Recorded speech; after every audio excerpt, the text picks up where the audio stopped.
Raipur rail मंडल में यात्रियों की सुविधा बढ़ाने के लिए एक बड़ी तैयारी की जा रही है। जी हां, अब स्लीपर क्लास में सफर करने वाले यात्रियों को भी मिलने जा रहा है बेडरोल सेट यानी चादर और तकिया, बिल्कुल उसी मॉडल पर जैसा दक्षिण रेलवे के चेन्नई मंडल में शुरू किया जा चुका है।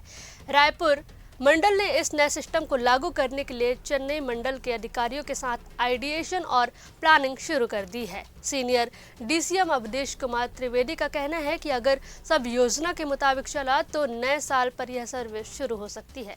पहले फेज में इसे कुछ चुनी हुई ट्रेनों में लागू किया जाएगा और रेलवे जल्द ही इसकी आधिकारिक घोषणा भी करेगा।